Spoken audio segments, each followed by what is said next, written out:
Welcome to the Hudson Valley Disc Golf Podcast, the best disc golf podcast ever, according to Kevin Kroencke. And who can argue with him? There's not another disc golf podcast around. Sheesh.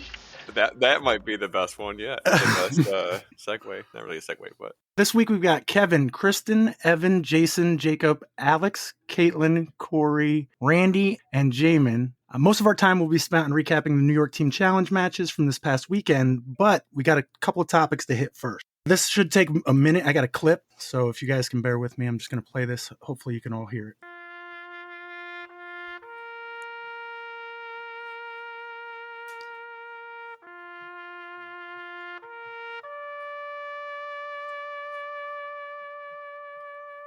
We are gathered today under the sound of public domain taps, so that YouTube will upload this episode, and to say goodbye to the first player eliminated in the SkipAce Guillotine draft. According to Jonathan Van Derzen, we had the only guillotine draft running. So she's the Sonia Christopher, the William Collins, the Neil Armstrong, if after landing on the moon he was then kicked off. Goodbye, Kristen McDonald. I thought it would be me.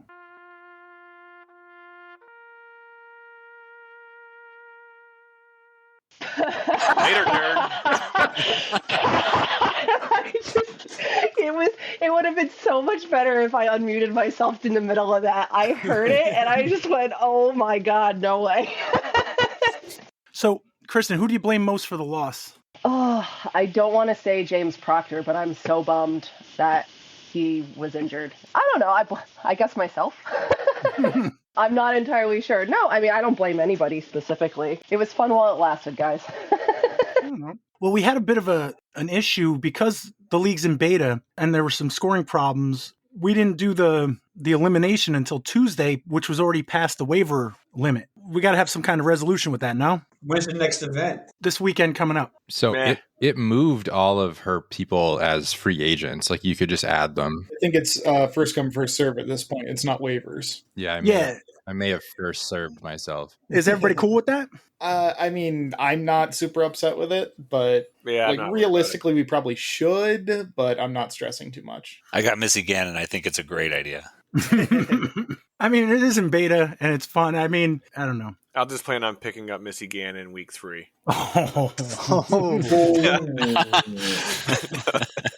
Challenge. That'd be a pretty safe bet usually, Corey. So the next event for both leagues is the Waco, right? That's this weekend? Yep. So if you haven't gotten your picks in, it closes in 3 days, so I should probably... It'll be too late by the time this is aired. No, but I mean on the Facebook page, I can post about it. All right. Anything else on SkipAce that anybody wanted to comment on? The scoring that we went over seemed about right after everything resolved, so I think that's okay. Yeah, better luck next year. Hey, I made the front page. That's the goal this year. Might have been 50th, but it's still the front page. It's kind of like Google search results. If you have to go to the second page, you're already in too deep. That's it. Not reliable. Restructure your question. I was on the third page, so. All right. Before we get to New York Team Challenge, Kaitlyn, going into the last week of Northway Brewing Putting League, you were down 6 points to Amber Stout with the final round and one score still to drop. How did things finish out?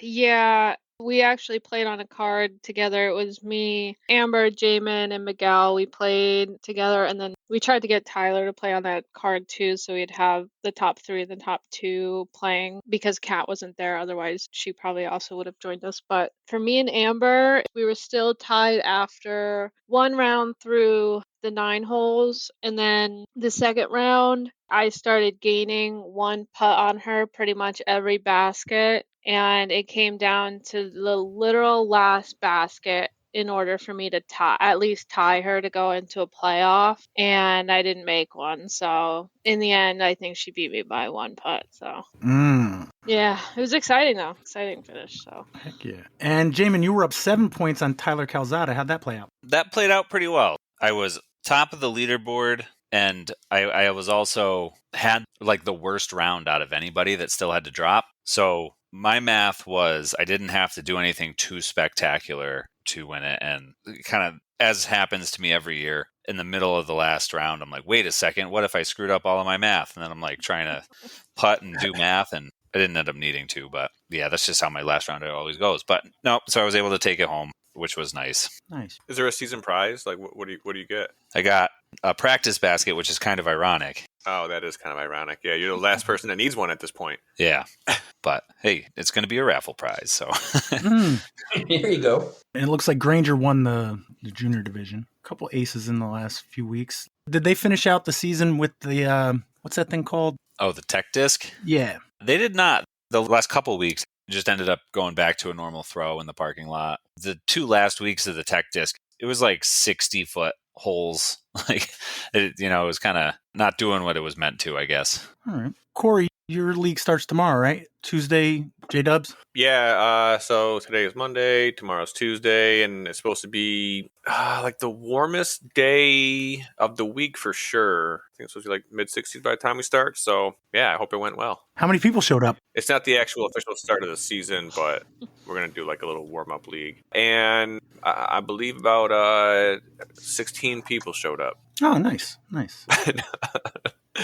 See if that tracks. Actually, 19 players showed up. Danny Parton and Zachary Jordan tied for second place with Chad Irondyes Mendry Kanisa and the Tower of Power Jason Gorsuch at -6. Nick Warren and Greg Kurtz won the day shooting -9. Next week, the real competition begins as week 1 of the 28-week-long J-Dubs Points Championships begins. Check the 2025 J-Dubs Points Championship Facebook page for start times. Who'd you stick me with? Me and you actually played together. Oh, goodness. We came in 8th? Okay.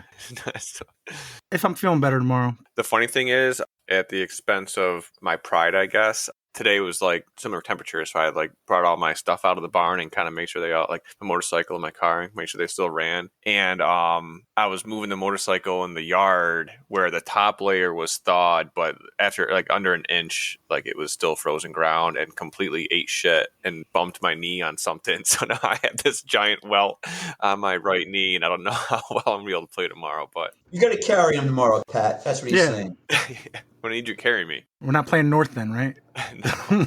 All right. Well, Kristen, you had a league you went to? Yep, we had Gardner tonight. Dub started. They don't do any kind of season-long thing, right? No, we just do each night payouts. Yeah, just casual.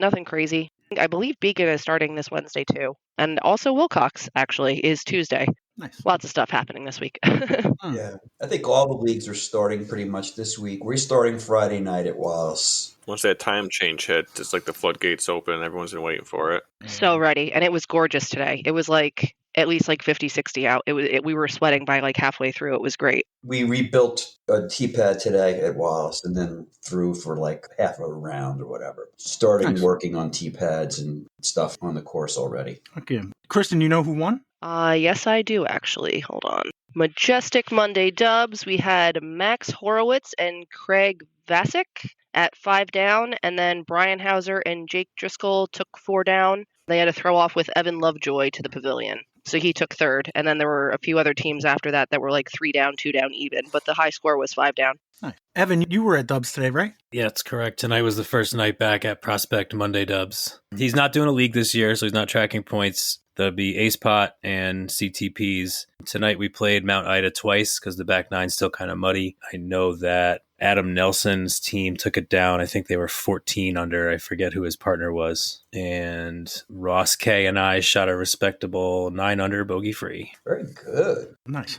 The other news was that Paint Bureau Pro League is done. Yeah, I saw that. Yeah, play taps again. Jason, did you know this was going to happen, potentially? Yeah, Josh kind of alluded to it quite a bit this off-season. He's got a lot of stuff going on this year, and I think, he just wasn't able to do it and felt like it was too much. So appreciate that he did it for so long. I think it was my favorite league, like ever. So happy he did it. I said that we should run it as the Hudson Valley Disc Golf Podcast Paint Bureau Pro League. I'd be willing to do like 1 or 2 of the weeks in a month, but not all of them. So somebody else would have to help out with it. It's a lot of traveling too. Well, that's why I would only do 1 or 2 a month. But you'd have to be a PDGA official to run that league, though, correct? Yeah. Well, the person who runs it has to be the official. Yeah. I been an official in the past, probably expired by now, but I mean, what's that, $10 in a test? Open book test. Yeah, I got to figure it out for Worlds for next year. So Jason, yeah, you're the only one I asked this question to. Say Josh said, actually, psych, I will run it again. And everything is the exact same, except it's not a PGA sanctioned league. The entry fee is the same. Setup and season points is exactly the same, except payouts are actually higher, but there's no rating. Would you still do it? I'd probably still do it, but I think the PGA aspect of it like adds to what I'm looking for, like value, like professionalness to it. Like, well, okay, assume that the same great group of guys that was typically playing was also playing, and there was no need for like rules. We wouldn't have to have Big Brother giving us the rules. We just knew what the rules were. Yeah, I mean, I like the idea of. So, okay, I'll be more straightforward. If someone was to create a $20 entry fee, a singles league instead of another doubles league, and it wasn't PGA sanctioned, would you go to that league? Yeah, absolutely. Would it still move around? Everything's the same. Yeah. I think that was another good part about the league, like seeing all the other courses. Especially if you're only going to do one league night a week, play more. I mean, isn't the chat still active? You should just put a poll out. If I start doing that, people are going to think I'm going to run the league. And I thought you were implying that you were running the league. I thought that Yeah, that's what it sounded like. Yeah. No, I'm just putting it out there that if there's someone that hears this, that I at thought you were least Jason would show fully up. implying that it was your intention to start running this singles league. I heard Corey's running it, so That's what I also heard. It's going to be exactly the same. Yeah. There's been other people that have possibly expressed interest in doing it, and I just feel like does the PDGA part really got to be involved if they didn't want to go that far or take on that extra thing? So I will add though is since Josh gave that up, I think Jess is seriously considering moving her league to Wednesday, which would tie me up with either playing that or watching our kids. I would be so sad if it's on Wednesdays though. Josh's league probably wouldn't have started till after then anyway, right? Or middle of it. You know, so it just gets started a little later. What's it? Hers is 6 to 8 weeks or something like that? Yeah, I think it runs up until like Minekill. So then right after Minekill and finish out the year with it. It might not be 18 weeks anymore or whatever it was, but would be I don't know. Is Wilcox Wednesday? Wilcox is Tuesday, but it would be a little bit far for us on Wednesdays to get up there in time. Well, Corey will work out the logistics since he's running the league, so. Stay tuned for the possibility of more information.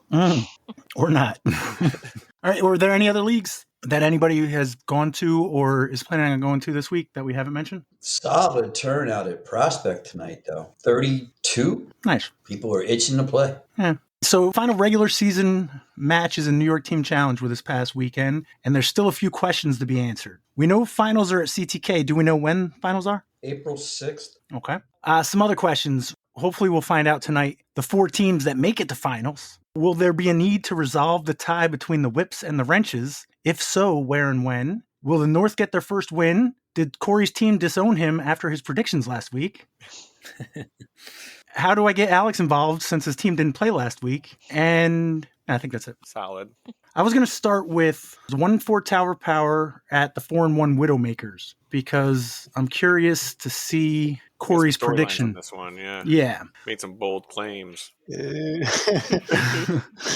All right, so I had Corey, Jaimen, Randy, Jason, Kaitlyn, Alex, and Jacob all had the Widowmakers. Evan picked the Tower of Power. That's right. I picked my own team. Yep. What an honorable thing to do. Yeah, right. Not pick their own team. Rare, honorable thing to do.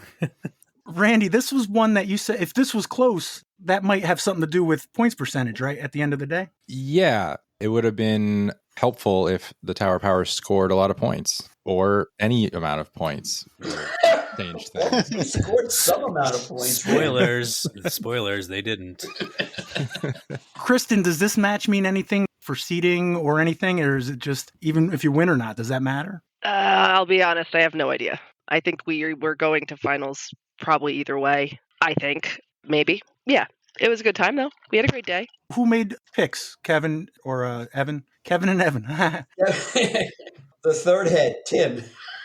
Oh, okay. Tim did picks. Throwing him under the bus early. Okay, that's fair. Yeah. We had what we had to work with. We actually scrambled. We only ended up with 12-3. And what's the minimum? Well, we were at 13-3 going in, and something happened with one of our people, and they weren't able to make it. So we played 12-3. A bunch of our guys had work things going on at Regeneron, and other people weren't able to make it. So normally where we roll with 16 or 17 going to a match, we were below minimums this time. All right. Who'd you play? I played against Shane Delamatier on a card with Dan Perry and Todd Martin. How'd that go? It went quick for myself and Shane. We started on 7, and I had never played Wilcox, had never walked Wilcox, had never laid eyes on Wilcox before Saturday morning. But we were rolling light to begin with, so it wasn't like I could normally just sit and do the administrative stuff. So I played. I think it was 7 holes before I pushed Shane on something, because we ended up 9-8. So officially we played 10 holes, I guess, but we continued to play. Dan and Todd played pretty close. Dan got up a couple of holes early, held on. Then they were kind of playing even. And then last couple of holes, Todd came back, tied Dan. And then next to last hole, so we started on 7. So on 6, Todd missed like a 15 or 20 footer. My depth perception isn't the greatest, but a fairly easy putt that would have given him that hole and it would have tied. Missed it. Danny putted out, and Danny was laying 2 at that point already. Dan made his 35 footer for par, and Todd hit par. So then I think they pushed on the last hole. And if Todd had taken that next to last hole, it would have made them even, and then they would have gone to the last hole. But Danny still kept the 1-stroke lead, and then they went to the last hole, and they pushed that hole. And so Dan took the match, which was the only match we took that day. So it was nice to see our one victory. Well, wait, not that round, that day? Yeah, so yes. Wow. Spoiler alert, it was the only match that we won that day. Dennis Daly pushed his match. And other than that, that was all she wrote. All right. Kristen, who'd you play? I played Lori Borg. How'd that go? It was good. I was on a card with Tambo on my team, and then Jamie Borg from Tower of Power on Lori's team. So it was good. They kind of prefaced the beginning of the match with they mainly play disc golf with their son, who's 8, who is getting a lot better, but who is 8. So it was a really fun day. It was a beautiful day besides the wind. The wind picked up by like middle of the first round, I think it was. And then, there's just some spots at Wilcox that are windy regardless of if it's windy everywhere else anyway. Yeah, overall, I took the match 9-8. So we were done fairly early. We started on 3 and I hit an early tree on that, but then made a decent recovery. I was putting for bogey and I made a putt that I had zero business making. Thanks to the wind, really. I hit the band and then it just flipped in to the chains and sunk. So, the wind, it could have been anybody's day, to be honest. But, overall, it was fun. I was able to kind of get back to the pavilion early and get all the crock pots stirred and make sure everything was still hot and get that going. And I very rarely get to go in that early anyway. I'm usually probably one of the last cards out there. So it was kind of nice to be at the pavilion and see everybody coming in and just taking everybody's scores down and all that. It was kind of fun. All right. Evan, so your goal for this match is to get over 3.5 points. How'd that work out? Well, that didn't happen. I did get there early to warm up and get some practice in. Well, we were practicing on, I forget what hole, but we could hear some commotion. So shout out to Terry Hudson, I believe Patreon Terry Hudson, who got a practice ace in warm-ups. So I think it was hole 8, Ev. Hole 9, it was that ace hole, yeah. What'd you call him? So Terry hit that ace for $0, but it was exciting. So shout out Terry. Thank you. I spent the last match of Team Challenge this season just as a player, not captaining, which was kind of nice and relaxing. And I let those two worry about all of the logistical stuff. I was practice putting next to the pavilion, and Tim Goyette came over to me and looked me in the eyes and said, "I'm sorry." And I said, "Why are you sorry, buddy?" And he said, "You're playing Alden." And I said, "That's cool, because that puts zero pressure on me. Nobody expects me to beat Alden Slack." We had a great round. I was on card with Tim. He got to play against JP. Tim wants me to make sure to mention that early in the round, JP said, "Did you hear Randy talk about my putting?" That played into JP's putting at some point during the round. Oh, JP. We started on hole 10, and it basically took me 3 shots to get to, I had like a 20, 25 footer kind of uphill for par. 2 shots got Alden to that tree right by the road. So he'd probably like 30, 35 for birdie, which he missed. So right away I had a pressure putt, but I did make that. So we pushed our very first hole. That was cool. But, he was really good. It was really windy. I want to definitely point out that on hole 13, he threw one of the best shots I've seen in person. He just absolutely piped one down to an eagle look, maybe like a 35-foot eagle look into that protected green that's, under all those giant trees. Just an amazing shot. It was really cool. We pushed one other hole, and I actually took a point on 18. So I got the box once, but Alden took me down 6 and 5. JP and Tim had a really cool match. JP went up early, but credit to Tim, he stayed calm. And then JP forgot how to putt, and Tim was just keeping it steady and actually was up by a point at one point during the match. But then JP remembered how to putt and came back up on top and took Tim down 3 and 2. So like Kristen said, it was absolutely beautiful out. It was very windy, but we had a really good time. Those guys were both very chill and enjoyable to play with. The course is phenomenal. The people were stellar. I mean, I had more fun playing with Todd and Shane than I think I've played in, and I don't know how long. What did you think of the course, Kevin? At least what you played of it.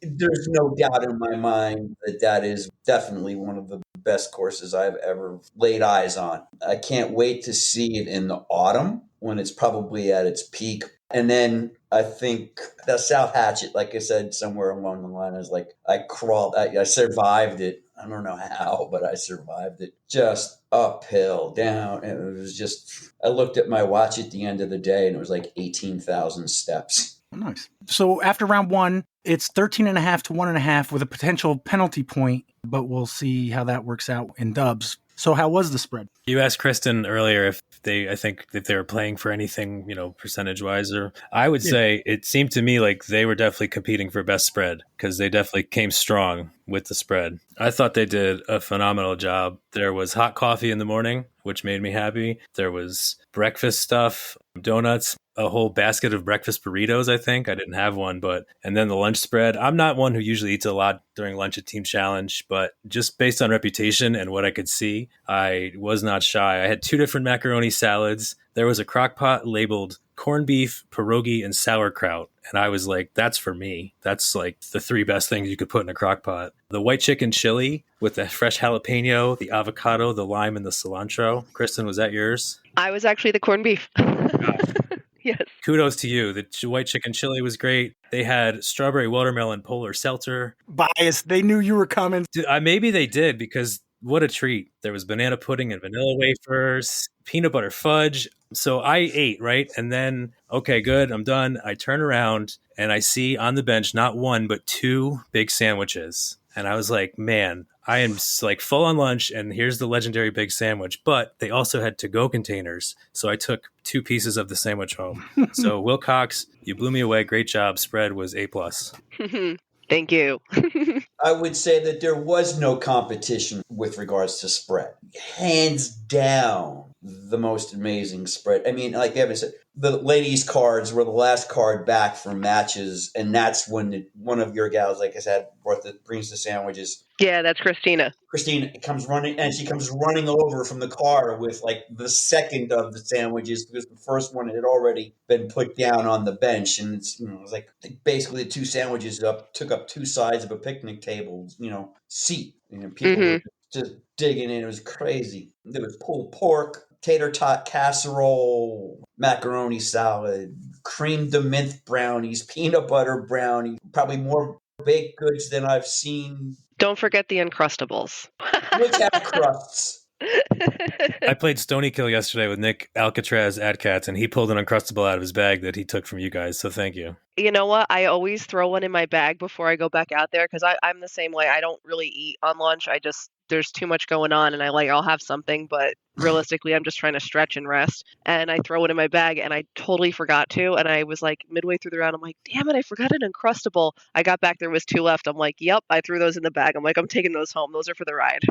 All right. So going into round 2, you probably need 2 Dubs wins to beat Corey's prediction. Who'd you play with, Evan? So I got teamed up with Erich Struna one more time, with my favorite Dubs partner at this point, one half of the Killer E's. And we knew we wanted to play together regardless of who the opponent was. And we ended up playing against Shane and Pat. That's the Pat Jaimen played against? The less funny Pat? He was pretty funny. I mean, he wasn't as funny as you, but he was pretty funny. I think I've played with Shane maybe once or twice along the way, but those guys were awesome. At one point, I wish I could remember what Pat said, but Shane turned to look to me. He's like, Evan, would you say that was a courtesy violation? And I was like, okay, nice podcast fan. That's always cool. And then Pat was like, what are you guys talking about? And so then Shane was telling other Pat about the podcast. I appreciate the other Pat comment. Yeah, for sure.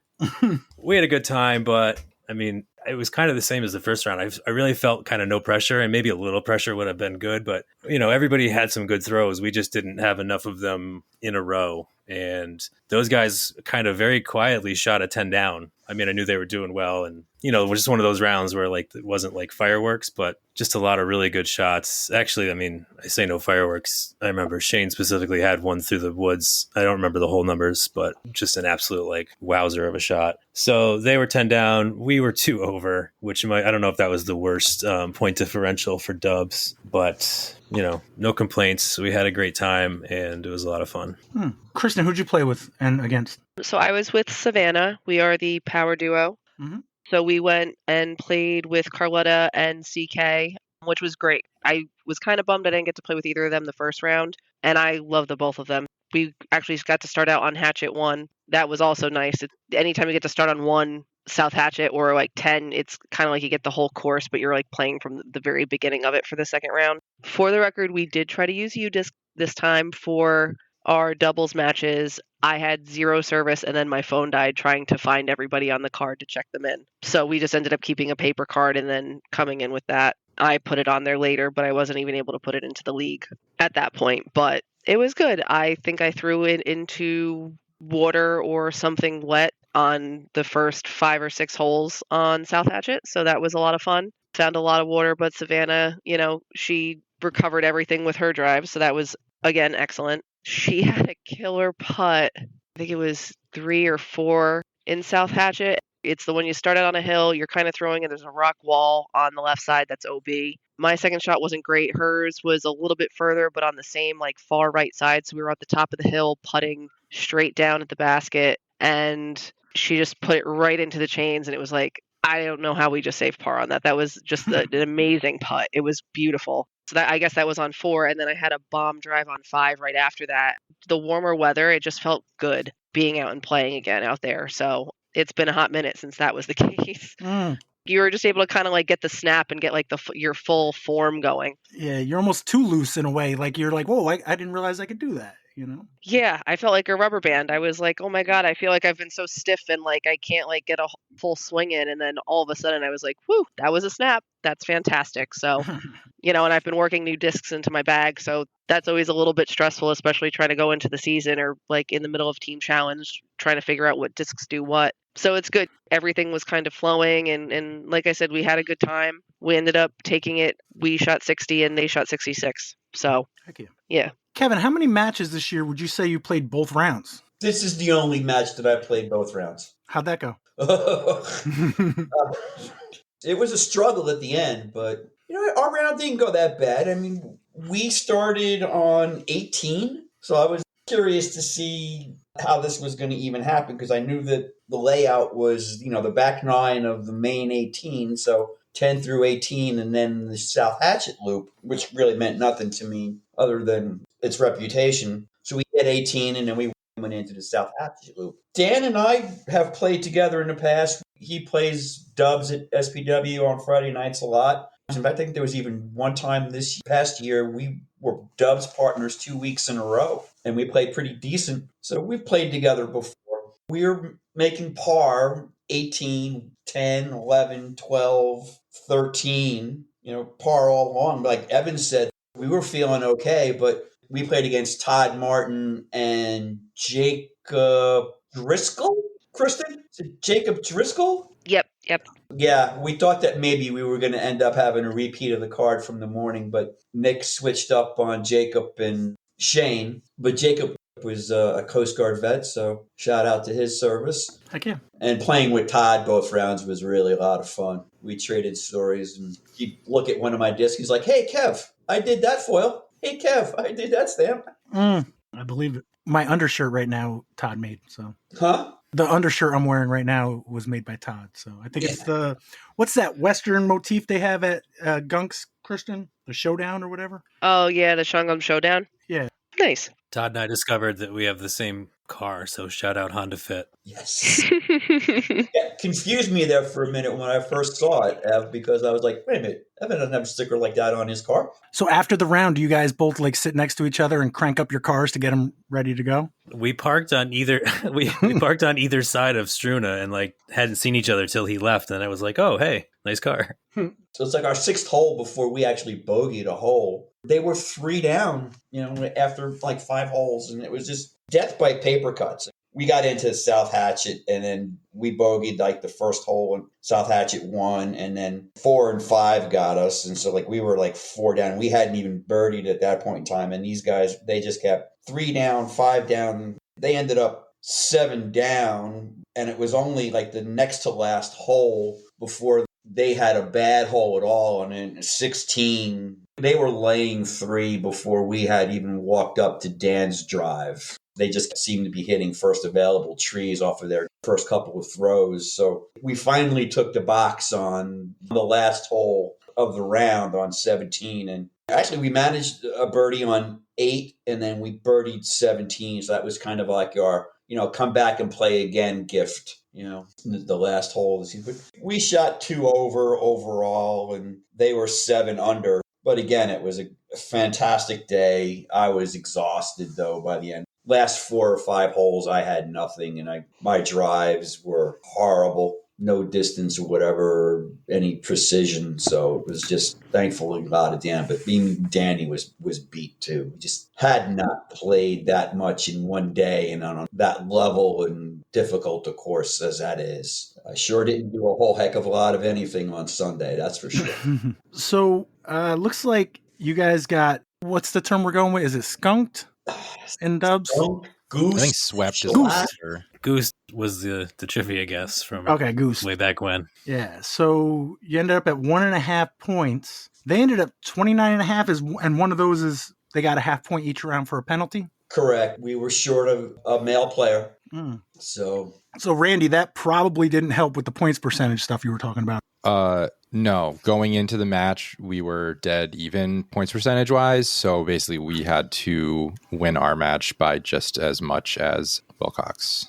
Sorry, Randy. Sorry. Yeah. It's all fun. We're all going to finals. So yeah, I'm not really sorry. Good luck. Yeah. All right, so our next match, I got the 0-5 North. Whoa. We're not going to go over who took the over and who took the under on that? They didn't get to 3.5. You did a brilliant job. I think I was the only one who picked either way, and I was wrong. So I don't think we went around the horn with over-unders. I thought there was at least a couple guesses, and I thought I was the only one who took under. I definitely volunteered. Jason nicely suggested a higher over-under, but we didn't hit yours. Oh. What's the over-under on how many points we're going to get, Corey? 3.5. Okay. Ooh. Which is I still take higher the over than on 0. that. But. I'll take the over on that. Yeah. Is that how many points that Evan's going to get or their entire team? I mean, Evan, if you win... No, actually, it'd be mathematically impossible for you to do that. Yeah, he could only get 3 points. He could get 3, yeah. Well, yeah. Person. That makes sense. Penalty points. Oh, yeah. Oh, and then I get the penalty points, yeah. Oh. Yeah. Maybe Wilcox comes down with like food poisoning or something. Like I said, it would take a lot for this to happen, but I can also guarantee you that the people, every single person is rooting for you. Yeah, I'd put the over under at like 7 points or 6.5. I might have been a little hasty, but I'm sticking to my gut. Kristen, wasn't there a message that you wanted on the scoreboard for Corey? I don't think that was my message to Corey, but somebody did message. They wanted to say, because they did get that 1.5, fuck you, Corey. That's what the kind of response I expect. All right, so the North at 0-5, at the Whips at 3-1-1. Looks like everybody except Jacob picked the Whips. Jacob, you went with the North. What were you thinking? Going in, I mean. Not like what were you thinking, but like what was your thought process going in? Yeah, just decided to be, honorable and actually stick with my team. Be crazy for someone to not pick their own team. Right. Just want to highlight that. So, did what you're supposed to do. What was that a comment? Oh, what? Sorry, what? No. You'll get your turn. So you guys were at Minekill, right? Correct. What were you thinking as far as matchups? You're one of the captains, right? So you were probably helping with that. How'd that go? Yeah, for matchups, usually Joe and I would try to get together before matches and discuss things a little bit. We knew that this was going to be a very, very tough match and, didn't automatically want to chalk it up to a loss, but we're pretty sure that was kind of a guarantee. So matchup wise, we just tried to really focus on pairing people with folks that, enjoy playing with on our side. That was probably more of a priority than, we obviously tried to roughly match, best players against best players or that kind of thing. But, when you look at the ratings and stuff, our top guys were, only scratching the surface of some of Minekill's lowest. So definitely tough to kind of play up to that level. And Randy, what are you guys thinking? So I was thinking about point diff going into this match. I did a decent amount of research. Jess helped a lot with getting ratings made up ratings basically for some of the North players. So we did some planning for that. Yeah, I honestly was attempting to sweep and take all the points. That was my mindset going into it. After matchups, using the ratings we had, we only had one mismatch. So we got through the picks with only one, higher rated person on the North playing one of our lower rated people. So it was looking pretty promising going into that. And Jacob, did you guys put out first or did you respond? We put out first, and we just threw myself out there. Had you played with Liam before? I don't think so. No, that was my first time playing with him, and I don't know that, anybody, aside from a few names like Peter Hodge and stuff, and Randy and Jaimen obviously, make it up kind of to our area for leagues and such, so most everybody was new to me. How'd that go? Okay. I kind of set a personal goal to try to just get as far along into the singles round as possible. I actually didn't even look at Liam's rating and stuff before playing that match. So goal was to just kind of keep it as even as possible, try to play as long as possible, because I knew I was definitely, just with anybody playing sort of a home course, it's going to be tough. And I did pretty well at that, took it to 3-2. I kind of had my expectations, pretty low for the day, for the team a bit, not that the team wouldn't play well, but just obviously scoring well. Mm-hmm. But my expectations were shoved a little lower on the very first hole. We started hole 4, green to green for singles. That's with the little pond there? Yeah. Okay. And it's about I think 270 something. And Liam, being home team, and we were the top of the order, he went first, so first on the box, and he just crashes it in for an ace right there on our very first hole. So good. Kind of, yeah.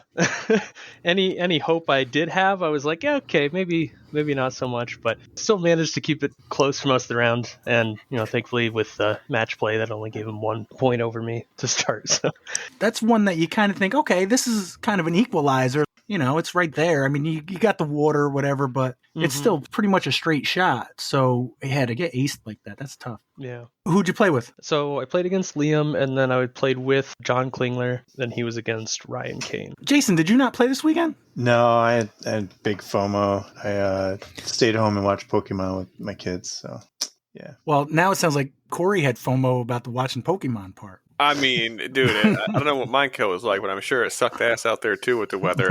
I would have been fine hanging out with the wood stove and watching Pokemon myself. Jacob, had you played Minekill before? Yeah, just a couple of rounds. I don't think we got any practice in, but I played the tournament last year, the MKDC, AM side. Heck yeah. And Jaimen and Randy, looks like you guys played the Joes, 2 of the Joes. Yep. Who wants to go first? You got it, Randy. All right, perfect. So I played Joe Riley. I'm sorry, they put 4 Joes out in a row. Yeah, that was a thing. Strategy. We had to keep it going once it started, so I didn't catch on right away. It's happened a number of times this year where we put a Joe out and then we put another Joe out and we're just like, well, we got it, right? Like, just keep them going. So Joe Riley is one of those guys up at Northway Putting that I think cashes almost every week. Definitely top 10, maybe even better than top 10 kind of guy. So I knew he was a good putter. I didn't really know how he played, out on the course. We started on hole 1, which was very windy, and not that I played the hole perfect. I think we both pushed it, but I was able to tell he wasn't as much of a wind thrower as me. Like I kind of realized I could just kind of play my game, play it safe. And as we got through the front 9, I was mostly just taking points by playing holes safely and keeping it close and trying to not putt, because even though he's a very good putter, strong winds and a 30-foot putt can be super dangerous. So I was able to pick up points mostly just playing my game, kind of pretending I was at Blatnick Breeze and trying to just keep him next to the pin and get away from putting as much as possible. I ended up taking that match 5-4. Can't really remember any spectacular things, so I tried to keep it boring. That's how I try to play in the wind, is I keep it as boring as I can and don't bleed any strokes. What was your best disc all around? Zone. My red zone, I think I did every layup with that disc. Shout out Red Zone. Yeah. Corey's favorite channel. Corey's seen that Red Zone. Yep, favorite one I won't necessarily pay for. All right, so Jaimen, who you played against the Joe? Which Joe did you play? I played against correspondent Joe Karen. He sent me the information for the putting league stuff for the final week, so thank you, Joe. Quick break, though. We keep calling him correspondent Joe Karen, and because recently I was watching episodes on YouTube, every time we mention it now, I can't help but think of Guy LaDouche from Most Extreme Elimination Challenge. Does anyone remember that show? No. Oh, my God. I do. No, sorry. I know what you're saying. There's a dozen people in a Most Extreme Elimination Challenge reference is going to fucking drop. Are you kidding me? All right, never mind. Move on. Didn't he have like a giant hat or something? Yeah. Yeah, okay. All right, so... yeah, no, it was kind of like Randy was saying. It was just stupid windy. It was hard to really do too much. I had a couple distance drivers I was trying out, and throughout the round I was realizing more and more that I need to figure out my distance drivers going into the season because it's just not there yet. But I just was kind of able to play boring golf, didn't do anything super great, missed a putt here and there, but mostly just let the fact that Joe doesn't know the course nearly as well as I do play out the way that plays out. So I think the only good shot I had was on hole 16 to end the round to finish 3-2. But besides that, I was just kind of plunking around. But yeah, it was a fun round. Playing wind golf is like eating your vegetables. Sometimes you don't like it at the time, but it's good for you. All right. Is it Jimbo Set? What is that? Jimbo Jet. Jimbo Jet. Okay. Jimmy O'Connell. Okay. And then Justin H. Hickok. Okay. So there was a clean Joe sweep is what I was getting at. Yes. Yep. Yeah. Bad day to be a Joe.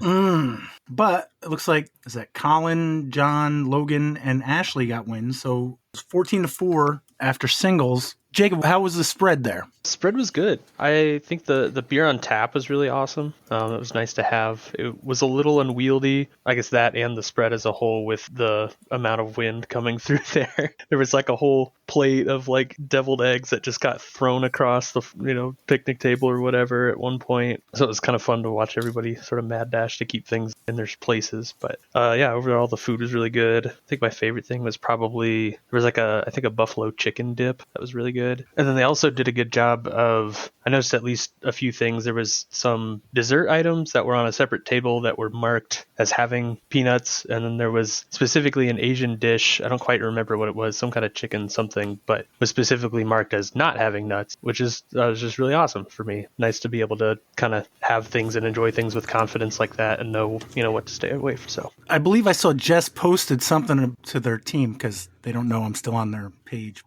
about making sure if there's nuts or not, Good job. 69th place, Jess Lasasso. Nice. She's trying to keep that number too. Anything that stood out for you guys? I know you guys are on the team, but Randy or Jaimen? Jacob is being too nice. The wind made lunch kind of a pain in the ass. Yeah, it was a nightmare. Yeah, like I had my crock pot on high from the minute I plugged it in, and like when I got back it was still cold. I had to move it out of the wind to kind of give it a chance to heat up. It was just, that wind was absolutely unrelenting. The fire couldn't really get going because of it. I felt like half of my lunch was spent picking up shit off the ground as it was going everywhere. But yeah, that was the theme of lunch for me, was fuck this wind. Yeah, I ran all the way from the pavilion to 17's green basket to chase after like a lid or something that had blown away. It's pretty bad. Yeah, it definitely made me appreciate the indoor space we were able to have at Albatross this year. Just, I don't know, definitely got a little too comfortable having the 3 home matches, in a row, and then we have to go play an away match outside, which, yeah, I think caught Amanda and I by surprise at least, but it really wasn't too bad once we were but sitting down for lunch. It got really coldy fast. So, Randy, you're up 14-4 after round 1. Had you been keeping an eye on the other match as far as points percentage or no? I would have if it was posted before I had gotten home for the day. But yeah, Wilcox and the CPS match were not posted until the match is concluded, so there was no keeping tabs. All right, well, Wilcox is tough because they've got signal issues. Does Minekill have signal issues? For some reason, I think they did. Not really. If you have AT&T or Verizon, there's a tower. You can see it from like hole 5. So Corey's out of luck with his sprint. No, I switched. Yeah. I had to switch. I'm good now. So you're still thinking the same thing, just pedal to the metal with the matchups in round 2. I do notice it looks like Jacob learned, like earlier in the year, he was taking whoever he wanted, but this time it looks like you played with your wife. Yeah, finally decided, Amanda and I would just play together for that final round because we've not been able to at all this season. So yeah, took the opportunity and just threw ourselves out first. How'd that go? Good. It was a fun round aside from, getting absolutely rocked and the wind just being really, really brutal. We started on hole 10, so like right at the start of the woodsier stuff at Minekill, and that was all pretty pleasant for the most part, and we kept it maybe within 2 or 3 strokes, I think, through the front 9, or at least the front 9 that we played. And then as soon as we got out, like on hole 1, it just unrelenting wind, some gusts, 40 miles an hour plus, if I had to guess. And I, up here, I'm a fairly woods golf player. So when wind does, come through the area, it's nothing like it was there. So I need to get out to CTK more and practice there, I guess. But yeah, so that definitely didn't help Amanda or myself with our games. And we were both coming into the match pretty rusty. So that didn't help either. Hadn't maybe played a full round. Maybe the last team challenge? Yeah, I think we played around at like Saratoga with some friends in February sometime, and then I think the last time before that was like a casual round with Jaimen, actually the day after the last team challenge match, so it had been a minute. Because you guys didn't even have a match last month, right? Yeah, so I guess it's actually been closer to 2 months, but since really playing. Yeah, so I mean, overall it was still pretty fun. I definitely was kind of hating it during the middle of the round. Just the wind was getting to me and getting pretty frustrating. That definitely caused us to slip further and further behind. I realized kind of after the fact that I don't think we, ever got the box. We played against Adrian and Marcia, and they were really fun to play with. But yeah, they definitely whooped us. All right. Jaimen, who'd you play with? I played with Justin Hickok. How'd that go? That went super well. It's kind of a perfect little bookend to my season. My first round of the season in singles, I played with Justin, and my last round of the season, I played with Justin. He's a super smart player who really enjoys learning how to play the game and get better at it. So he's on a great path, and it's just fun to like play with somebody like that and teach him here and there when you get the chance and just have a good time. We kind of kept going with what I was doing with the first round of just kind of staying out of trouble as much as possible. A couple of holes got away from us there due to some, bad decisions in the wind, but we were able to kind of coast through the round close to each other, but not really worried about anything. And then I think we birdied like 3 out of the last 4, and they parred them. So we were able to keep it going and walk away with another pretty stress-free win. Nice. And you played against Logan and Joe Karen again, correspondent Joe Karen, or whatever Corey wants to call him now. What did we resolve to start calling him something different now? No. His current name is totally fine. Just I thought I would make a nice MXC connection and fell flat. Some are bangers and some are not. Yeah, so you got to throw them out there. That's all. So, Randy, who'd you play with? So I played with Peter Hodge, which is a cheat code to getting good scores. So during matchups, I realized pretty close to the end, the North still had 2 of their 3 highest rated players, and I realized they could opt to put them together. So I pivoted a little bit on my strategy and swapped up 2 of the partners on our team that I'd picked out to have a solid, like high rated matchup going just in case, and then forgot how the order works, and they kind of had the power of dictating the last two, so it didn't matter. So I basically just played with Peter for fun. It was a mismatch skill wise, but me and Peter had a ton of fun playing together. He's automatic with his putts. It seemed like the wind didn't matter to him at all, and I just did my best to keep him around that 20-foot mark, try and contribute best I could. So yeah, we had fun. We shot the hot round, which was our goal once we realized we were going to be playing together. The only team in the 40s, right? Yep.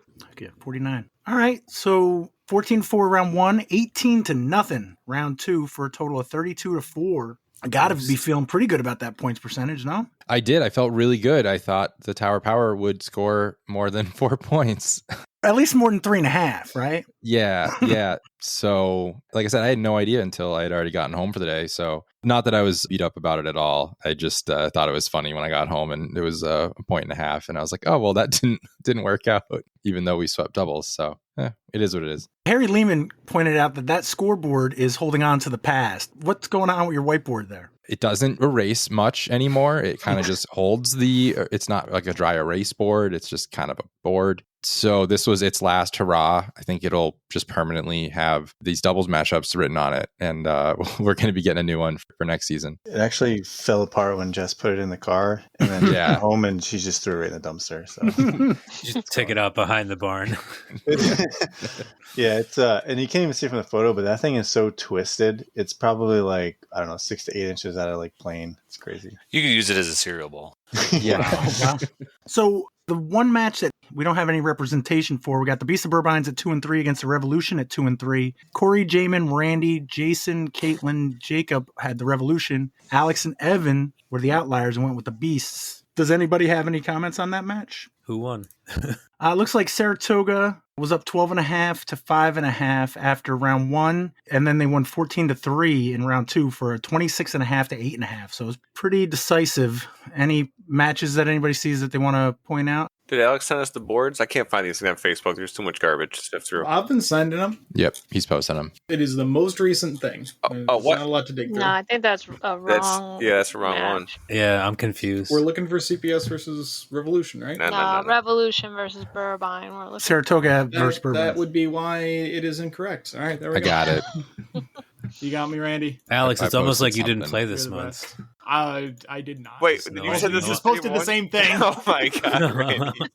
No. Yeah. You rickrolled us. CPS Revolution. Oh my god, that's the most recent Revolution. post. Yeah. Where is the? That's what threw me off. I didn't look at who it was playing. Where is the post then? I don't know if they did. If they ever posted one. No, they did because I have they it. did. Carly. Oh well, then you should link it. Well, I copy him or whatever. I'll find it. Yeah, this is how you get Alex to be a little snarky, is comment on his link posting abilities.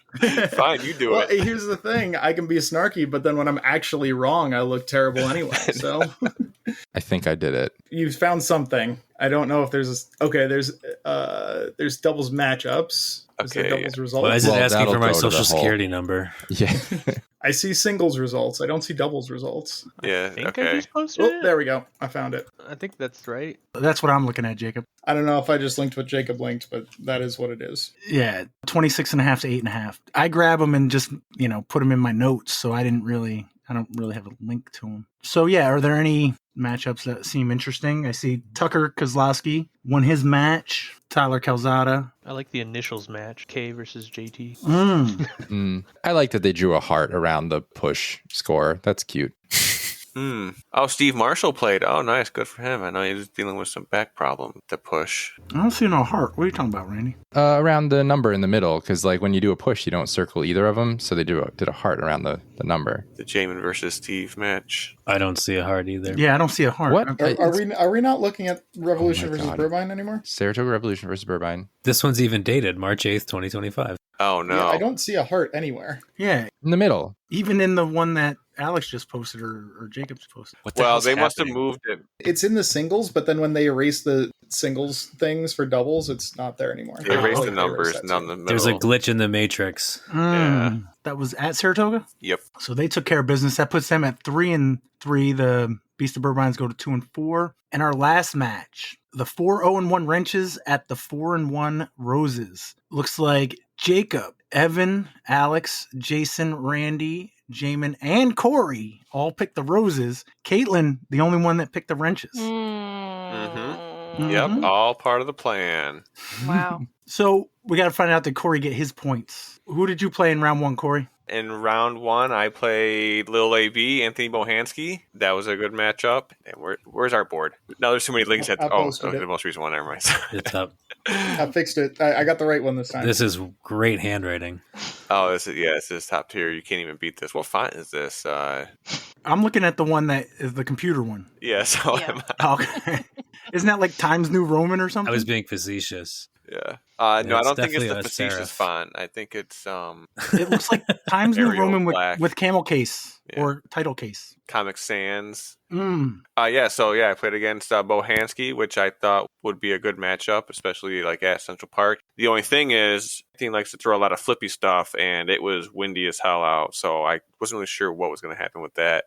We start on the front nine of the course, and the front nine at CPS right now is crazy. Like, it's a complete sheet of ice, but luckily the tee pads are clear, so you at least had confidence when throwing from the tee. After probably like 3 or 4 holes, I had a couple points on him. I think the craziest it's got is like maybe I was 3 or 4 up. I didn't take a scorecard, so I don't remember exactly what happened through there. But with like 4 holes to go, I think I gave up 2 of them. We get to hole 17. We're finishing on 17, 8, and 1. And I came up just short of the basket. So I had like a 25-footer downhill. And Anthony was at best taking a par. So instead of like trying to make that putt and like win the match, I decided to lay up in the wind and just take a push and then hope to push 18 at worst case and not even have to play hole 1. So we push hole 17, we get to hole 18. Anthony was throwing first, and 18, the green is all ice too. So if you hit near the basket, you're not going to land near the basket. Anthony throws his shot and literally hits the pin of the basket. So it gets no skip. It's parked. He almost aced it. I throw a shot that I hope to just land a bit short and slide up to give myself a chance at a putt, and I don't. So at this point now I'm 1 up with 1 hole to play. No, yeah, I would have had to be 1 up to play the last hole. And I think Anthony hit the power pole or the tree kind of like halfway down the fairway. I was able to get to like the edge of circle 2. That entire fairway is a sheet of ice too, so you can't even really like throw from it. You're not gonna be able to use any, leg or body movement really to get any distance or power because you're just gonna slip. And I think he got to like circle 1. I laid up to circle 1. He had to make a putt. I think he missed it. So we pushed the last hole to end up in a 1-up win for myself. Did you have any stress about your picks winning that match? No, never. Didn't have no stress. Like I said, it was all part of the plan. All right, to win 1 up. All right. Yeah. But I didn't lose. I mean, I had a chance to I probably could have won 3 and 2, but I did not want to lose a hole, like go on a losing streak the last few holes to go and really throw it away. So Anthony, I think, had to make like a uphill, I don't even know, 20-footer. And in that wind, if anything more than an 8-footer, like the beginning of our match on hole 3, our second hole, I think Anthony made a joke or a comment, something about like, I'm fine with picking up, however short putts. And I said, no, bud, there's no pickups today. Even if it backfires on me, I don't care. I'm trying to see some missed 5-footers. Because it's a very windy day. Yeah. I get that. Like if you can't touch the basket with the disc, then there's a chance to miss it. A pretty good one too. Mm-hmm. So yeah, like I said, I laid up a somewhat short putt to see if he would make a somewhat short putt. He made his. Who was on your card? Adam Nelson and Ethan Hatters. That was actually a really good match. I think Adam took the first 2 holes with birdies. I think at one point Adam might have even been up like 5 on Ethan, but the back 9 wasn't as good to Adam as the front 9 was. And Ethan was able to kind of make a pretty strong comeback to win 3 and 2. Thank you. So you guys basically split. Yep. Kaitlyn, before I ask you about your round, are you playing Waco this weekend? Because I'm doing my picks right now while Corey was talking. No. Bummer. Okay. Just checking. Correct me if I'm wrong. When you play New York Team Challenge, you play as a guy, essentially. Mm-hmm. Is this the first year you've done that, or have you done that before? No, this is my first year. How's that going? It's good. I think my record was, how many matches did we have? We had 6 matches? I think 6, yeah. So I think I was 4-1-1. I ended the season. Mm-hmm. So it went pretty well, I would say. Was there ever a time during the season where there was a thought, just for like numbers purposes, that they would have you play as a woman? No, I think it worked out. Our women on our team are pretty committed. So, I mean, I don't think we ever had a time where we were down. And we also have the option of Kim, Alex Helenek's wife, on standby as well. So we actually have like an extra woman too if we needed it. So who'd you play and how'd that go? So I'll start by saying I wasn't even supposed to be there first round. Josh Lee was filling in for me. He ended up being sacrificed to Kyle Hirsch. So sorry, Josh Lee. But on that note, Kyle almost lost. Well, yeah. Well, no, it's 4-3. That's almost losing. But then Coley had a last minute injury dropout, so then I was back filling in for Coley. So I ended up playing Ben Heiko. I don't know how to pronounce his last name. I apologize, Ben. That's how I would say it. Yeah. Brendan Sisk was on my card playing Tyler Gannon. I pretty much blacked out the whole day. I wasn't supposed to be there because I didn't have a dog sitter, so I ended up having to bring my dog with me, who's a giant handful. What kind of dog? He's a husky, so he loves the weather out there, but with the ice, I had a couple of falls, so...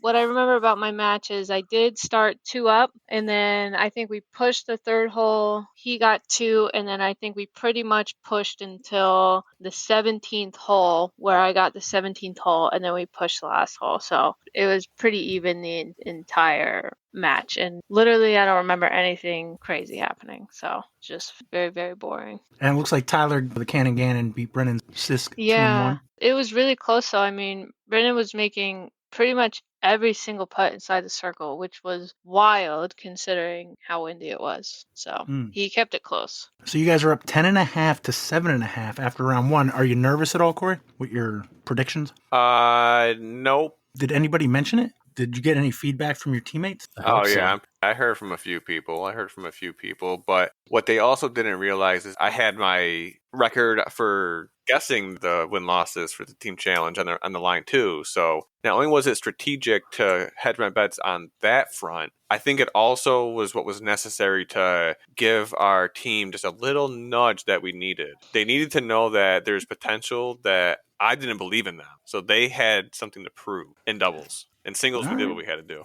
And they knew that they couldn't count on you for a win because you were betting against your team. Big brain shit. I think it's the wrong way to look at it. There's some flaws there that we don't have the time to really get into. But I did hear from Bryan today. He said, hopefully you've got all your throwing stars sharpened and ready to roast Corey for a shitty New York Team Challenge pick last week. Unfortunately, Bryan, I don't. I'm sick as a dog. So they said. Yeah. I mean, I'm just saying. Like, there was 3 matches to win here, and I won 2 of them. I don't know what that means. There were 3 matches to win here. What? 3 predictions. 3 predictions. Oh, predictions. Okay. The great prophet Corey, the mouthpiece of the people. But you realize if you actually end up winning the match, you didn't separate yourself from Jaimen at all. But we weren't tied. Because all you did was match his picks. But what I'm saying is, if you had picked your team and your team wins, you gain a win on Jaimen. Yeah, but if I picked my team, and we lost after Jaimen picked the right team, then it would not have went well for me. All right. So what about the spread there? They've got some kind of gas-powered thing, right? Like a generator? Yeah, they have a generator, which kind of limits what they can do, and they also don't have like a pavilion or anything like that. So we kind of set up where Jeff Wiechowski will set up for the tournaments, kind of in front of the greenhouse area. Our most recent Patreon member, Jeff Wiechowski. Oh, nice. Shout out. It's about time that TDs start giving back. Wow. About time the guys who do all the work. Yeah. So yeah, the spread, and it's in the middle of Central Park, where it's like, if you were down at Wilcox, you could leave your cars unlocked and stuff, and you can't do that at CPS. So like leaving a bunch of food or beverages and whatever else just like sitting around is not the greatest idea. But they did have Uncrustables, they did have some bevies. I'm assuming it was Lisa that made it. There was like a taco bar, so they had like ground beef and a bunch of sauces, but also she had like a lot of the toppings in like little Jello shot cups. Like I opened up the bag, I thought it was a bag full of Jello shots, and then I saw there was like lettuce in some and like diced tomatoes in the others, and like so you would, like little single serving toppings. And I made the mistake of when making a taco, I put way too much ground beef and like onions in it, and then don't have any space for anything else. But yeah, spread was good, just cold and windy. What do you got, Kaitlyn? Do you have a routine, like in general? Well, New York Team Challenge, I try not to overeat, but I mean, my New York Team Challenge routine is try a little bit of what looks good and then load up on dessert, which it really haunts me during round 2. So maybe next year I'll try something different. Mm-hmm. Is Bryan Bickersmith basically your dubs partner for round 2? Yeah, I think we played every doubles match together. We went undefeated for the season. The shout out Bryan, best doubles partner. Was he complaining about Corey the whole round? No.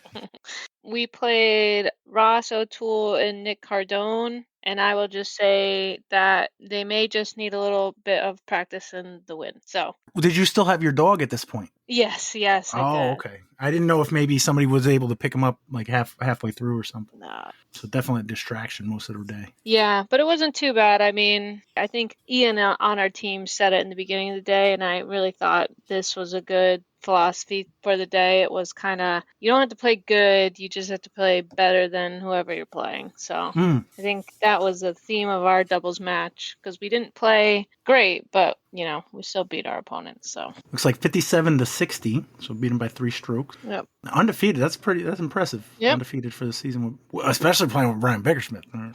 Oh wait, no, I'm supposed to be ragging on Corey, not Bryan. Who'd you play with, Corey? I played with Alex Hellenick, which I'm not sure how much he really gets out to play these days with having a wife and kids, but didn't he just get married recently? Is that who, or was that somebody else? That was Lil AB. Oh, okay. I'm sorry. Little Brohansky.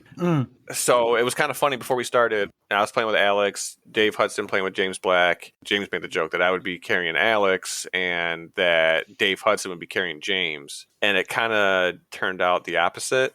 Dave said he was kind of dealing with some rib injury or either bruised or broken ribs. So what ended up happening is James carried Dave as far as he could, and Alex was just playing like he still plays every week. Like he hasn't taken any time off. We started on basically the back 9. We started on hole 8, but we birdied every hole in the back 9 except for 10, 13, and 15, I think. So the first hole, we par, they bogey. The second hole, we bogey, they par. And then from there, we just laid the sauce on them and picked up, like I said, 6 of the next 9 holes and birdies. After about halfway through the round, we were all just trying to deal with the cold and the wind. So we were less focused on the disc golf and more on just kind of hanging out, trying to have as good of a time as we could to eventually win our match 7 down to 1 over, 51-59. Again, while this is going on, I'm kind of watching the UDisc leaderboards to see like how our team is doing, and it was looking real close. Our match was looking like a win, but their ladies were beating our ladies pretty good. Bryan and Kaitlyn, I'm pretty sure you guys were like tied with Ross and Nick up until the last few holes, so that was like a nail biter. Didn't really know which way that was going to go. Mucelli and Jason Gorsuch, they were kind of crushing their match. Was there a penalty point or half a point? We took a half a point penalty in round 2, right? Because Josh left. Oh, okay. Yeah, so I mean, that's another... Yeah, so whatever we were down going in, like we knew we had to win like 4 dubs matches or something like that. So, like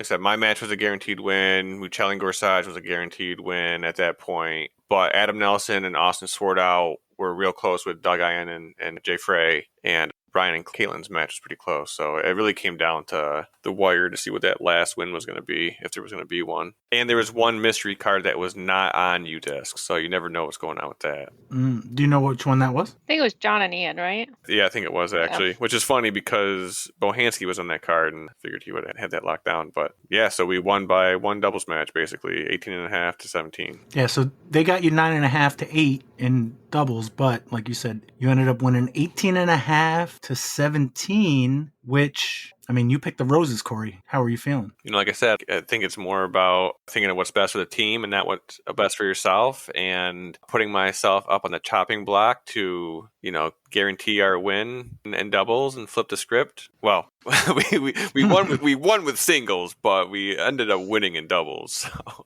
Yeah, you won enough in doubles. Yeah. All right, so the current New York Team Challenge picks standings, I got Evan at 9, 10, and 1, and I was delirious when I did these, so these might not be right, but Evan at 9, 10, and 1, Jacob at 7, 6, and 1, Alex 16, 9, and 1, Jason 17, 6, and 1, Kaitlyn 18, 5, and 1, Randy 19, 6, and 1, Jaimen 25, and 1, and Corey is at 21, 4, and 1. With all the matches that I've played, are we going to have to do the tiebreaker, and why? Does anybody know? Yeah, so we are going to have to do the tiebreaker because it would impact Wilcox. So currently, because the Wrenches are technically undefeated, that puts them ahead of Wilcox for the first place slot, which is a pretty desirable slot, realistically. You get to play the team that came in fourth. So yeah, we'll be having it. Okay, so the Wrenches are 5-0 and 1, and the Widowmakers are 5 and 1. So that could figure that out. That could make the Wrenches at 5 and 1, and the Widowmakers, their points percentage is so much higher than the Wrenches. If you guys win, can you guys jump up to 2 and knock the Wrenches all the way down to 3? Is that what I'm looking at? Yeah, that's how it would pan out, which is why that 1% difference between the Whips and the Widowmakers kind of mattered, because we could have taken first if we won the playoff. Will the tiebreaker have any effect on points percentage? No. Okay, so 65.6 to 65.5 no matter what. Yep. The best the Widowmakers can do is 1 seed. The best you guys can do is 2 seed. Yep. The Roses is definitely in 4th, no matter what, right? Yep. Yes. And the Wrenches can be 1st place to 3rd place. How does the playoff work, and where and when? It's going to be next Sunday at 10 o'clock at J Park, and I don't think we've disclosed exactly who's playing, so I'm not going to say.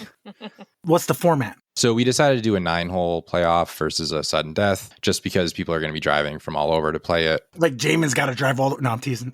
Yeah, it'd be a shame to drive all the way to J Park and, lose or win in 1 hole, and then you're just done. So yeah, Bryan fielded that, and we agreed. So yeah, 9 holes, and then I guess it will be sudden death if it's still tied after 9 holes. Do you know what 9 holes? Yeah, it's going to be like the classic, not even classic J West. So it's going to be like most J West holes, but then you loop back. So it's going to be like basically all the Parkside holes. Yeah, it's going to be like 1, 2, and then 1, 2, 7, 8, 9, 10, 11, 30, 31. Yep. And then we'll continue. If it's still tied, we'll continue on to the 30-something holes all the way to 36. Hopefully not all the way to 36. All right. Now, I'll have to go back and double check. Mind you, finals matches count as far as our standings. We'll make picks for finals. But as far as this match, I'm pretty sure Corey probably picked the Wrenches and Kaitlyn probably picked the Wrenches. So it'll make a difference. Oh, you're right. Damn it. I might have shot myself in the foot by not being more aggressive. Mm-hmm. Oh, wow. Huh. I didn't think this far in advance. No, that's the one Corey said that it would turn out tied, and it did. Oh, shit. Oh, yeah. That's right. even worse. Wow. So he's guaranteed to lose a point. Yeah, he's guaranteed to lose. Well, what's the statute of limitations on making picks? As far as I'm concerned, the match ended in a tie. When everyone left, it was a tie. I would say the statute of limitations is when the season's over. That's bullshit. All right, our final matchup, we got an unbiased Randy picking the Whips at 2 and 1 against the Wrenches at 2 and 1. Who you got? Wait, I thought that was you announcing my pick. You're picking. I thought you just told me what I was picking. I got a feeling I know who you're picking, but no, I would never tell you your pick. Who do you think? You're right. J Park is everyone's home course. So I'm feeling confident with Minekill going into that. And me and Jess have done a lot of prep for this. So we're ready. Who do you have losing to me at that match in your well, duh, their best player, Corey. Your mock draft? Yeah. Yeah, you're playing Jaimen, dude. Good luck. This dude's already peaked. He's burnt out after the last. You're going out on a limb and going with the whips. All right. Yep. Who you got, Jaimen? The Minekill whips. All right. Jason, Minekill at J Park. This is probably might be the toughest week so far, right? Yeah, I think all 4 of them honestly are like the closest to the middle, margins. I think Minekill, we've got a pretty strong team. We're going to show up. We know J Park. Everybody knows J Park. Chad and Bryan, they're fresh captains. So I guess Randy and Jess are too, but I think it's going to be pretty close. I think it's going to come down to the second round, and Minekill's going to edge him out. All right. Corey, who you got? Whips at wrenches. Remember, your perfect record is on the line. Both of them. Although I think by this point, one of those is going to blow up in your face, but I'm definitely picking J Park, obviously. Mm-hmm. This one is going to be tough, though. I mean, we've had some tough matches already, but J Park is hard to tell because everyone's played J Park, like everyone's already said.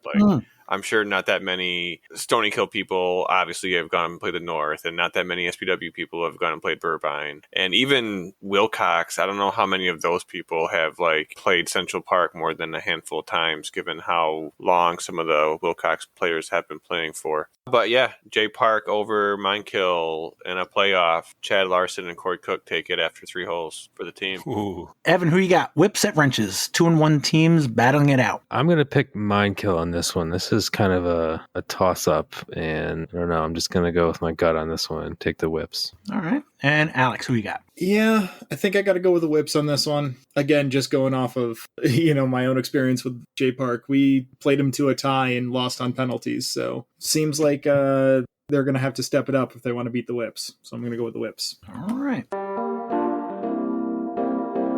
Well, like I said, we'll still have the finals to pick too. So Jaimen could tie you if they win, but you could also get an extra point on them going into finals, which is 3 matches? How do we do that? We'll figure that out. Yeah. We'll know who plays each other in the first round, and then we'll just do picks from there, probably. We have to fill out a bracket, and whoever gets the most points gets the point. I don't know. That might be an idea. Do a bracket. Jason, Minekill registration's open, right? Yeah, it sure is. Stop advertising it. For any and all? No, so right now it's open for women, pros over 970, and hole sponsors. And honestly, it's filled up way more than I was expecting it to. That ladies field looks good. Mm-hmm. Yeah, the event has probably the most competitive fields to date. It's shaping up to be a really good A tier. I mean, we got Brinster scared down to MP40, so there's some pretty good pros in MPO. And even MP40, Chris Villa's coming back. He had won it a couple years ago. He's over 1,000 rated. So yeah, as far as spots, I think there's 14 spots left. And we're going to reserve another 4 for FPO. And there's 6 hole sponsors left. So really, if those fill up by Friday, there could be 4 spots left. What's the best hole left, Jason? I haven't assigned any holes yet, so tell me which hole you want. Well, no. What's a good one that's not one of the best ones? What's a good, a secret one? Hole 12, because everyone hates it, so everyone will remember that sign. Oh, Harry Lehman's got hole 12 already. Damn it. He's a businessman. He knows. You know what? We're just his podcast friends. Harry's his mechanic. Obviously, mechanic is priority. That's yeah. I got to get my brakes done soon. So, but no, Harry's got a good idea. We're gonna make a sign that says "having a breakdown on hole 12, call Lehman's Garage." Oh man, it's quality.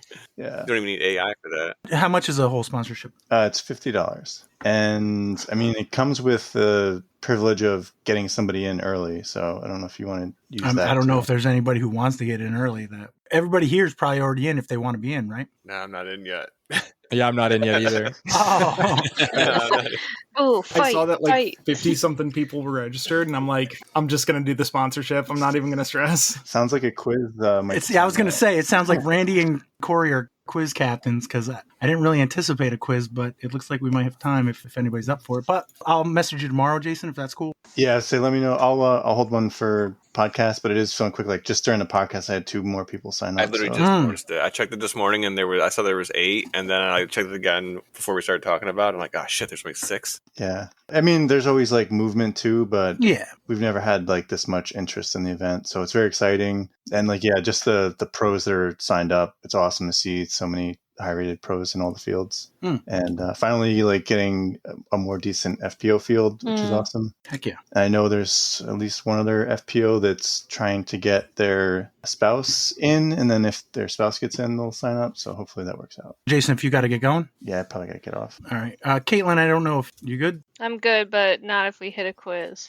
Okay. Well, the only other thing I wanted to talk about, Evan was going to give us a Winter Battle Royale update. Basically, anybody who wants to hang out and do a quiz, we can do a quiz because it shouldn't take very long for a Winter Battle Royale update. But anybody who has to get going, this would be probably the best time for them. Yeah, I'm going to bounce off. Before I do, just want to give a shout out. We're doing a lot of like ambitious projects this year in Discap, and so there's a lot of work days. Jeff Wiechowski just did one at Bladnick, so shout out to Terry, Hudson, and Sparky for showing up on that one. But we'll be posting stuff, and if you can get out and do volunteer work, please do. It's what makes all the courses great. Absolutely. All right, with that, sweet up, guys. I'll listen this Friday and talk to you next week. Awesome. Bye. Bye. Anybody else heading out? I was going to say, I think I'm going to bow out. I'm so exhausted from everything in the last few days. Did you guys have anything that you wanted to mention before you get going? The Wilcox warm-up, the registration for that should be soon. It's going to be a B tier. It's 1 round each day, tee times, so we can get the maximum number of people on the course playing. Nick Warren is the TD on that, so we should have information up on that pretty soon if it isn't already uploaded to Disc Golf Scene. I know he was working on getting that up there. It's up, but just skeletal information for the most part. Okay. And Kaitlyn is not playing at Waco this Friday. All right. Well, thank you, guys. All right. So, Evan, it looks like there's been some movement in the Winter Battle Royale. There were 8 players last we checked, right? Yes, last time we checked in, we had 8 remaining players in the Battle Royale, and now we are down to 6. Ooh, so both of the losers bracket matchups have happened. Let's start with, is it Tim Martino and Erich Struna? Correct, who should point out our Tower of Power teammates. So a little inter-squad match there. How'd that go? Good. They played last Friday, the day the last episode aired. They did their match at SPW Blues, which, again, home course for these Tower of Power boys. It was windy on Friday from what I was told, so they decided to start on hole 9 to try and get a little protection from the woods with all the wind going on. Sounded like it was a good match. Going into that, Tim was the number 2 seed and Erich was the 8th seed. But Erich Struna, Worthy Signs and Apparel, came out on top 3-2 with the upset win. So that puts Tim on the sidelines, and Erich moves on to the next phase of the losers bracket where he will face his other Tower of Power teammate, number 5 seed Tim Goyette. 1/2 a camel case Corey. All right. And the other matchup, we got JJ Knapp and Branden Cline. B Cline, as the kids call him. How'd that go? Right. Well, the kids that forget how to pronounce his name call him B Cline. So this one, with the seeding, JJ was the 9 seed and B Cline is the 10. So right there next to each other on the bracket. They did their match at Shen. It was also Friday, so it was also windy. I heard that the tee pads were in good shape, but the course itself might have been playing a little tough. I did see the scorecard on that one, and it kind of looked like, JJ got an early point, B Cline got one back, JJ got 2 points, B Cline got one back. So JJ kind of gradually built to lead. Branden kept chipping away, but in the end, JJ took it down 2-1. So he moves on. His next opponent will be another Tower of Power teammate, Dennis Daly. So those 2 loser bracket matches are basically, these guys don't have to worry about finals, so I guess they can do that whenever. They're looking at the 2 undefeated players remaining, which are number 1 seed Josh Lee. Shout out Josh. It was nice to see his name in Team Challenge. I know he was looking to play this year, so I'm glad he got in. And Bryan Monahan, the 7th seed. And I think they are still looking at Greenville, but they have some time to get that done. We don't usually have time for a quiz with 4 team challenge matches, but looks like we could probably squeeze one in. We got 2 teams of 3. I just need to step away for 1 minute. Yeah, I got to go call my grandmother. Yeah. Actually, I gotta go check the wood stove. Classic. Again, I was sick. I had a 1 round from last week, and then I came up with another one. But typically, I like to have 3. I did not do a 3rd one. So I only have 2 rounds, so there's no picking. You could pick the category, but we're not going to eliminate one. There's just 2 rounds. I still haven't figured out who's in the lead for the season. And I got my big whiteboard, so it's going to be clunky. Do you have to go back and listen to the old episodes to figure that out, or do you just have it written down? No, I have it. I have 2 whiteboards. I have a small one and a big one. The small one has like the first 4 or 5 matches that we did, but I won't erase it until I figure out who won and keep track of it. And this big one I've got, looks like 2 matches on it. So I got to go back, basically look at who won all the matches, erase them, and then keep track of them. So it's all on the whiteboards. I assumed Alex had a spreadsheet. I do. You would think, right? So it looks like Corey and Randy are your captains. Corey, you were 2-0. Randy, were you 2-0 this week in Team Challenge? You won both your singles and doubles, right? Yes. I'm trying to figure out what's a good way to determine who picks first. Who's taller? Ooh. Oh, that's a good question. Dan, that's... Back to I mean, back. I'm taller. I think you are. I actually prefer to measure front to front. I don't know why about the back to back nonsense. Randy, do you want to pick first or pick second and get the snake draft? I vote no snake draft. Just back and forth. Yeah, Randy, you could have the first pick, but I say no snake draft. Although I guess at that point I'm at a bigger disadvantage. Yeah, I'm good with your opinion, Corey. That's that only helped me, but this is tough. I think I'm gonna go Evan. Woot. Corey, who you like? Damn. I feel like I have to done go the Alex. snake I was hoping that maybe banking on some old guy knowledge by taking Kevin, but I feel like there's just going to be too much other stuff that falls into Alex category. All right, Randy, since Corey doesn't want the next pick. Well, I think I locked up my old guy knowledge with Evan, so I'll go Jacob. All right. Whoa. Sorry. No. I need to let that sink in that you lumped me in with the same category as Kevin. All right. Randy, Evan, and Jacob, category 1 or category 2? So are we E Junior? Oh, yeah. E Junior. Wait, they pick first and get the first question? All right. We'll do the amended CAC. The other CAC. That's a courtesy violation. No, he's got a good point. E Junior will go second. Yeah, Randy got first pick, so Corey should get first question. Disc or no disc, you answer the question. If you get it right, you can determine whether or not it is a disc or not. What category, 1 or 2? Kevin, you pick. Category 2. I thought we lost him for a minute. I did too. Question 1, category 2. What 2002 Naomi Watts film and the 1991 Japanese novel on which it is based are both firm arguments for streaming over VHS? What 2002 Naomi Watts film and the 1991 Japanese novel on which it is based are both firm arguments for streaming over VHS? Oh, boy. Kevin, you're the only one old enough to own a VCR in this room. So. Well, what is a VHS movie? It wouldn't have been a VH movie. It would have been a VHS book, right? Yeah, it was a book. I have movies we're in trouble if this category is based on movies because I don't do movies. An early 2000s movie. Naomi Watts. That would make you not want to... would want you to stream rather than rent a video. Blockbuster. Yeah, okay. Blockbuster. Naomi Watts film. Blockbuster. Was there a movie Blockbuster? Alex, are you here? I'm here. All right. You know you're on this team, right? I have no clue. I was trying to let people figure things out because I've got absolutely nothing. He was hoping you wouldn't call on him.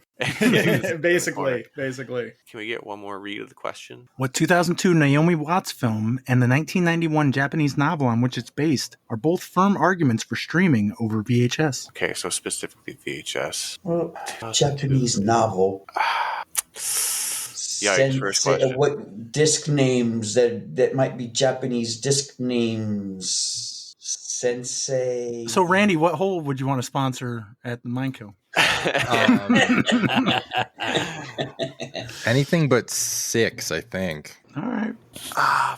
I mean, I don't know. Blockbuster. Blockbuster? Yeah. Blockbuster, Pat. You guys good with Blockbuster? I guess. I got absolutely nothing. What do you got, E Junior? Oh, man, I thought that was going to be it, Kevin. Pull it out of our ass. Yeah.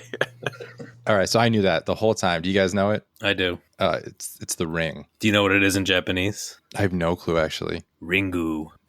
But you have to say it like that. You guys agree? Yes. Yes. You good, Jacob? Yep. Sound All right. not of approval. Is the ring a disc? I don't know. It's not a PDGA approved disc. I'm thinking of that literal ring disc that you can throw like 1,000 feet. Oh, the Did you pick Arobi? that because you know who Naomi Watts is? Yes. Okay. Well, and also the VHS component makes a lot of sense if you've seen the ring. It makes sense after hearing the answer. But getting to the answer off of that and not knowing Naomi Watts or this Japanese book, I was going to say a little sus. I didn't know it was a book, but I mean, 2002, that's, I was an adult, so. You have heard of the ring, though, right, Corey? Yeah, I've seen the movie. Yeah. Okay. I mean, the whole premise is like a VHS tape, right? Yeah. Mm-hmm. But, I mean, Blockbuster is kind of a horror film. I mean. Yeah, but that's not the answer. I don't even know who Naomi Watts is. Randy, I don't think it's a disc, but I'm not sure. Yeah, I want to go no. Jacob, do you know about the ring? I was thinking the same disc you were thinking, the non-PDGA one. So Talking about the Nerf thing? It's an Arobi. It's a Arobi, yep, thank you. But it's literally a circle, like with no Okay. middle at all. And you can chuck it. So you guys agree no? I think we're going no. You are correct. Category 1 or Category 2? Your choice, Captain. Yeah, I have no idea what 2 is. Let's try out 1. All right. Question 1, Category 1. In what sport is a leaner worth 2 points and a ringer 3? In what sport is a leaner worth 2 points and a ringer 3? I think it's horseshoes. Yeah, that was what I thought. Yep, agreed. You guys agree? Yep. Is the horseshoe a disc? Maybe. Lone Star? I feel like every episode I've said that questioningly. Lone Star? Yeah, I don't think they have that many discs for the amount of times you've suggested it. Yeah, I don't own any of them either, so they're really just shots in the dark based on what I think they'd be into. I don't hate this one as much, even though I don't know. People say the phrase like horseshoe putt, so I can picture it being a putter. Yeah, I could too. It wouldn't surprise me if it was a yes. I was gonna say unless it's something like a bird or something, kind of a putter. Like I don't know. Like I'm leaning towards no, but I don't really have a strong. But it's fun though, right? You agree? It's more fun. You're the captain, Randy. You got more on the line here than we do, so you're gonna have to make some tough calls. Let's go yes. I'm sorry, no. No. But it is 3-0. Get a couple free points. CAC, Category 1 or 2? Kevin, you're done picking questions because you had a 50-50 chance of getting. I was going to say Category 1, Corey. Yeah. Alex, what hole are you thinking of? Dude, I don't know. What hole am I thinking of? Let's go number 1. All right. Question 2, Category 1. Which suit in a deck of cards includes both the One-Eyed Jack and the Suicide King? Which suit in a deck of cards includes both the One-Eyed Jack and the Suicide King? I do not know this. I kind of feel like it's a red one. Could be. Clubs. Do you know that, or are you just saying that? No. I was starting. I stopped myself from going through a list. Yeah, well, I mean, there's only 4 suits. So you don't want to give away all the other possible answers. I wonder what they are. Okay, I thought that one of you guys would have been like some poker fiends or something, And not enough to pay attention to that sort of thing. Yeah, I feel like it's definitely a hearts or diamonds. I mean, of the two, hearts feels much more appropriate than diamonds. Yeah, that was kind of the way I was leaning. I mean, between hearts and diamonds, I would say hearts. Kevin, are you looking for a deck of cards right now? Hey. Is that you rummaging through the junk drawer? I think he's playing that Kroencke thing. The dub box. No, don't go looking for cards. So he is looking for cards. Boo. I would say heart. Yeah, I'm happy going with hearts. Concur. You guys agree? Is the heart a disc? Oh, yes! I'm back to my prime, baby, answering the questions correctly. Did you say is the heart or hearts a disc? We'll take both. But how did you ask it? I asked heart. Okay. Because it's one card, so... But again, with most of these, plural doesn't matter. So we'll take heart, hearts, heartes, all the variations. I feel like the heart has to be, right? It feels like a good name for a disc. I'd be happy with going yes. I don't know if that means that there'll be a liver too, but there could be. Yeah, I say yes. You guys agree? Happy with yes. I agree. I'm sorry, no. Really? Oof. Okay. 3-1 E Junior. You're a question ahead. What category, 1 or 2? I think I know what 1 is. Do you guys? Words that start with the letter H. Okay, yep. Let's go to category 1. You guys good with 1? In Randy, we trust.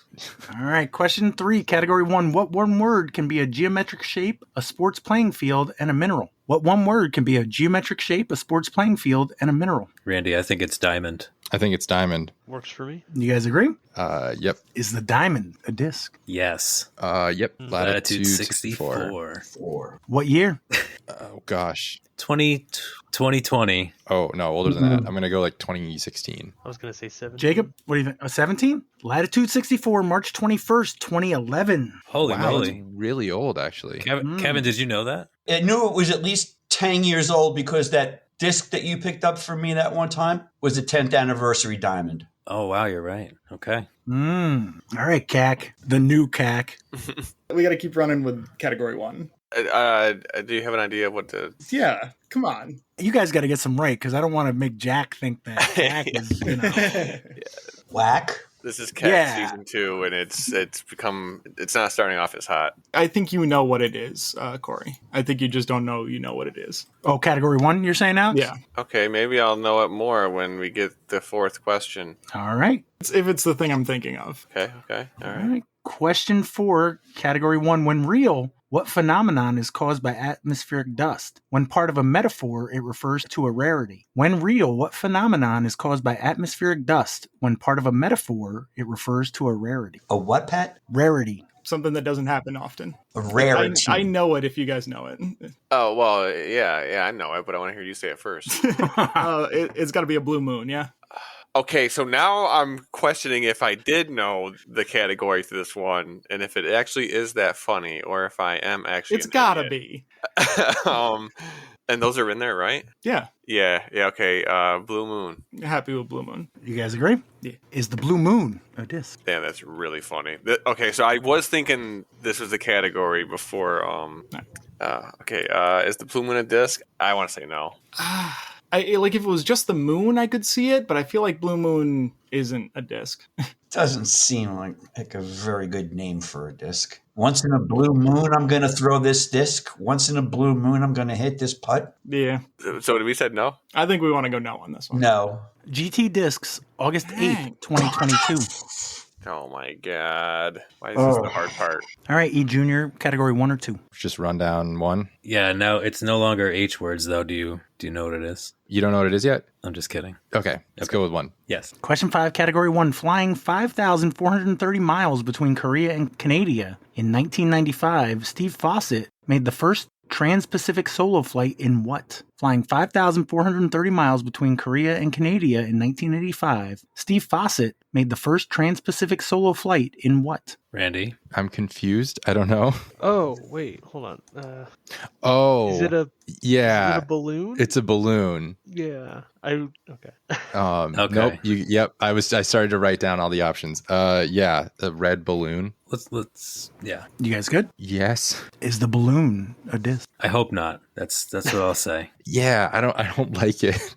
Yeah, let's go no. Yeah, let's go no. You are correct. Is that 7-2? I have Feels 6 like it. written down, but I think I didn't. I was at 3-2 when I stopped. Okay. Yeah, I think the balloon made it 7. Okay. Yeah, I have. Alex is muted and not. Yeah, there we go. But that was your regular question, right? E Junior, so CAC gets to pick category 1 or category 2. 1 question left in category 1. So wait, was number 1 Lucky Charms pieces? Yeah. Okay. Yeah, The balloon one kind of. I can remember balloon in there, but it's been a while. It's the last one. What? It's the last question? No, it's the last one in the jingle. Okay. I can remember the jingle. Well, it's changed over the years. They've added more pieces. So we're going to close out whole number 1 now, right? After giving away the categories. Yeah. All right, question 6, category 1. What doo-wop group named for a favorite plant of honeybees made Love Potion number 9 a hit in 1959? What doo-wop group named for a favorite plant of honeybees made Love Potion number 9 a hit in 1959? So would it be Clover? Or what else are we missing? Shamrock. Could be Clover. I do not know. Can I hear the question one more time? What doo-wop group named for a favorite plant of honeybees made Love Potion number 9 a hit in 1959? Yeah, it's got to be Clover. That's the last thing in there that's a plant, right? There's no other plants in that list. You're the one that knows the jingle. I'm just trying to picture the front of the box. I'm very much doubting myself now. Well, shamrocks. But is that an actual thing? Like, what is a sham? In the jingle, it's clover. We haven't used rainbow yet. Clover is probably more. I don't think a rainbow is a plant, Corey. But is it shamrock? Well, it is. I mean, it's a plant of some sort, but is it a favorite plant of honeybees? I don't think so. I really wish I paid more attention to these bees as they're all on my lawn and see what they're going after. They're after your Lucky Charms. Yeah. So, I mean, I guess clover, 4-leaf clover. Yeah, it's got to be clover. Do you guys agree? Mm-hmm. Yeah. Yes. Is the clover a disc? It's gotta be. Yeah, it's a clash disc. No, that's the honey. And the clover. Is there honey and clover? Is that a thing? What was the 2 clash discs from like the last quiz that we did, Pat? Do you remember? It was 2 one-word answers. I told you I got malaria right now, right? Yeah. They have another disc that's a combination of both those. Corey, he'll clip it for the episode Friday. You can hear it then. Yeah. Oh, yeah. As long as Tim Goyette tells me what episodes. I will certainly do that. So I vote yes. I mean, I'm happy going yes. I don't think it's a clash disc, but it could be. Seems like a reasonable name for a disc. You guys agree? Yep. I'm sorry, no. Yikes. We're struggling, Corey. We're finishing out category 2. It is 7-3. E Junior. Question 2, category 3. What is defined as a sensation of whirling and loss of balance? It's also the name of a 2005 U2 tour. What is defined as a sensation of whirling and loss of balance? Is also the name of a 2005 U2 tour. Vertigo? That's what I thought, yeah. Mm-hmm. I agree. You guys agree? Yep. Is the vertigo a disc? I could see it. I'm not sure, but it's one of those that if you said yes, I would be like, oh, okay. Yeah, I'm kind of thinking the same thing. I don't love it, but I feel like it is. I feel like I'd lean yes. I think it sounds like a cool name, but I don't know. All right. Let's go with it. Let's go yes. I'm sorry, no. We're going to lose. I knew it wasn't a disc. 8-3. Yes. Yes, that is what I have. CAC. Question 3, category 2. Which Aristophanes comedy is also a nickname for a Baltimore baseball team and a Philadelphia NFL team? Which Aristophanes comedy is also a nickname for a Baltimore baseball team and a Philadelphia NFL team? I mean, I guess it's just birds. Ooh, birds. Yeah. You guys agree? Do they call the Eagles the Birds? I mean, They definitely do call the Eagles the birds. Okay, and I know they call the Orioles the Birds. Oh, perfect. So the birds? The birds. Is the bird or the birds a disc? There are so many specific birds. There's got to be a disc that's just called the bird. There's a birdie. Is there a disc named the dog or the cat? I don't know. Like, surely those come before the bird. Yeah, I don't think dog or cat would come before bird. But again, I mean, I've never heard of any. I don't think I've ever heard of anybody throwing a bird or a cat or a dog. I guess I say no. I would say no as well. I mean, I have no actual support. I am just going off feelings, but it does feel like it's a disc. It's 2-1. Are you guys? You sold me on it, Alex. Yeah, it's a disc. You guys agree? Yes. I mean, I'm good with yes. If Answer's yes. Okay, then the answer is yes. If you guys are good with yes, then yes. All right. If you had said no, I would have been fine with it. But you said yes, so now I got to determine, is birdie close enough to bird? No. I don't think so. It's different. No. Okay. Then no. I'm sorry. Damn it, Alex. Dang, we my finally bad. had a chance. I mean, you guys have not gotten one disc right, I don't think. If you have, it's wow. Is it 8-4? That's what I got. It could be 8-8, I think, at this point. E Junior. Question 4, category 2. What November birthstone is also the state gem of both Texas and Utah? What November birthstone is also the state gem of both Texas and Utah? Did you say December? November. No, November. November, sorry. Anyone married to a November person? Thankfully, no, because if I was and I didn't know it, I'd be in trouble. Yeah, that's my issue right now. I was born in November, Evan. Pat, what do you want for your birthday, bud? What kind of jewelry do you like? Diamonds. No, I'm kidding. It seems like a misdirection. It's We already already- had that one. Okay. I don't know. Do you want me to name a gem just so you have something to guess, or do you want to make up your own guess? I think December Sapphire. That is correct. Yes, got one. So my mom has a set of 4 rings. Each has a stone for the birth month of me and my brother. And my brother was born in November, and she has, I know, like a lighter blue, which is the sapphire, I believe, right? Mm-hmm. And then she has, I'm pretty sure there's a yellow and a red, and I think maybe a darker blue. I don't know if that helps at all. I don't know which is which. Pat, I think we're going to phone a friend. We're going to call Jacob's mom.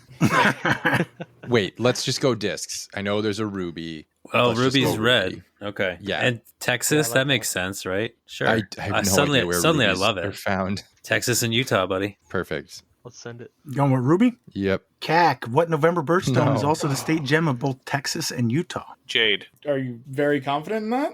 I'm not confident at all. I don't think Jade's He's a just saying birthstone. another disc. It's not a birthstone? I don't think so. I'm not confident with that, but I'm pretty. I'm relatively confident it's not a birthstone. Garnet? Could be garnet. Darn it. Wait, did you say garnet or darn it? Garnet. G-A-R. Garnet. Is that a better or worse guess than Jade? I think it's a better guess than Jade. Oh, really? Yeah. Oh, okay. All right, never mind. Other things that I'm thinking about are like a topaz or an opal. Opal is Or October. Okay. And actually, I think about it, isn't Ruby like July? I think ruby is July. Now what you did you say tell us. October was? Opal. And what did you say December was? What did Jacob say December was? Don't tell him, Jacob. I thought Alex would remember. I don't. Does it seem like they're more blue leaning in the winter? Could be. I don't know. I mean, you have like sapphire and turquoise. We don't think it's sapphire. Turquoise could be. What November birthstone is also the state gem of both Texas and Utah? Yeah, I thought Garnet. my mom was born in December, and I thought her favorite color was like turquoise. That could be completely unrelated. I could just go upstairs and ask my wife. She's not on the team. We didn't What's draft her her. birthstone? So we don't like ruby, jade. We don't like sapphire. What other ones don't we like? The one I know what I do like. What's that? I think the garnet. I mean, I'm fine with it. I mean, anything else is going to be a blatant guess. Yeah. Alex, any input? Yeah, I mean, I got nothing. So. Okay, garnet. Finalizer? Yeah. I think Alex said it. Topaz, Yeah. which is not a disc. All right, final round. You guys had a shot there. Technically, you still are in it, but you'd have to get this one, the disc, and then them get it wrong, and then you steal it to tie. CAC. Question 5, Category 2. The tagline for what 1998 movie remake was, check in, unpack, relax, take a shower. The tagline for what 1998 movie remake was, check in, unpack, relax, take a shower. Kevin, you said you would be helpful with movies? It's a remake in 98. Bloody shower scene. Bates Motel? What's So they also did a show on that? Like, I only know Bates Motel from the show that came out, but that was a thing from before? Was it a Hitchcock movie or I can't remember. I mean, it definitely fits the whole we'll keep the light on you, or light on for you vibe. What's that one like classic horror movie scene with with the shower thing? That's what I'm thinking Was too. that Alex, but Psycho? I'd be damned if I can remember the name of it. Was that Psycho? Could be. Ring, Vertigo, Bird, Topaz. None of I have that. no idea what these have in common. So is Psycho different from American Psycho? Yes. Okay, I've never seen either of them. I might be going way too early with that, what I'm thinking of. And also Bates Motel, although could possibly be the answer. I don't think it would be an answer. No, I think Psycho is a better option. Yeah, I don't know that it also fits into the whatever this category is going to be based on previous answer, but I'm fine with Psycho. I don't know. I'm not even confident that the thing I'm thinking of is called Psycho, so if you guys are good with it. It sounds cool. It's as good as anything else at this point. What do you got? Kevin, you agree with Psycho? Yeah, Psycho. Is the Psycho. Hey. See, sometimes you guys have to play against Pat, and he'll tell you he doesn't change his ways or anything. But when he's rushing you along after you say an answer, that means he's like, don't hem and haw about it. Just spit it out. So I try to mix it up a little bit, so sometimes that might not be the way, but sometimes maybe. I try to mix it up. This is one of those things, I think the P2 is the Psycho, but I don't remember what the ruling came down on as, like, are the Discmania fake names actually the names? have you been writing down what discs have been discs or not, or what answers? None of them have been discs in this category.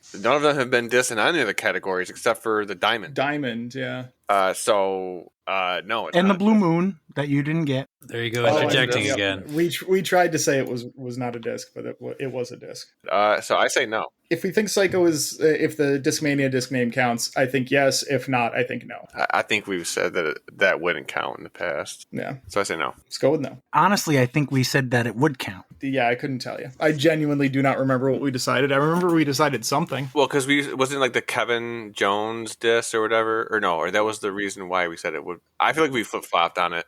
My feeling is that the fact that you knew it was a P2 and that it was the Psycho, I'm willing to give it to you, Randy. What do you think? Isn't it the PD2? I have it as the P2. No, it's the P2. Oh. That's why I lean towards it, because he said the exact right disc name. That's the reason I say either way, I felt like they should get the points. Yes, he did a good job of covering his bases with that conditional answer. I think it should count. Yeah. All right. I was going to say yes, it was a disc because every time we've all said no, it has been.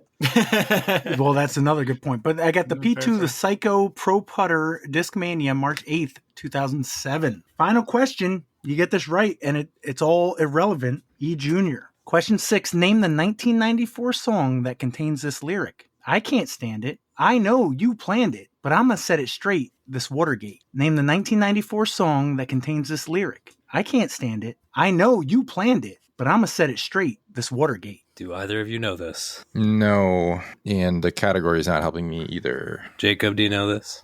I'm going to need Pat to sing it. That's okay.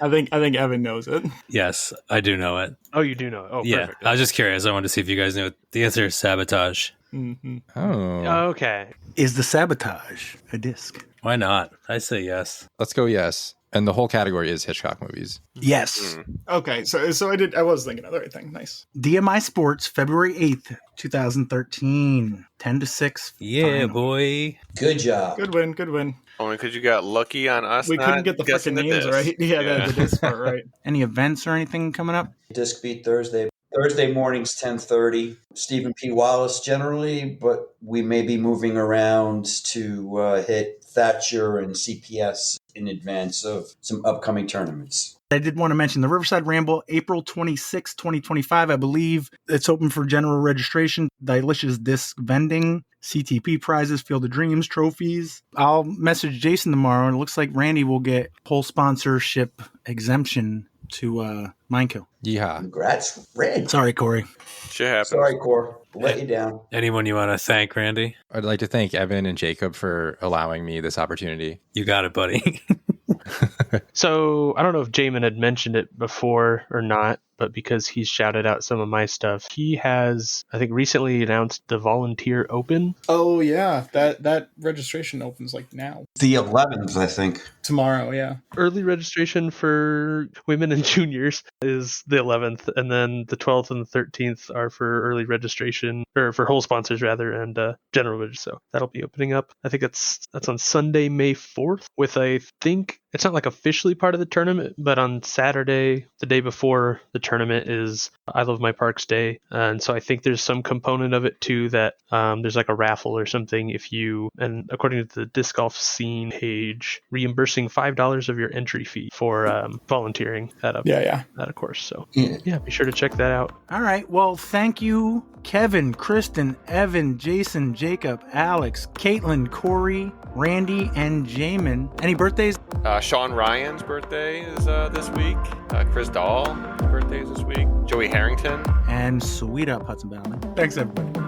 Thanks, Pat. Thanks, Pat. Thanks, Matt.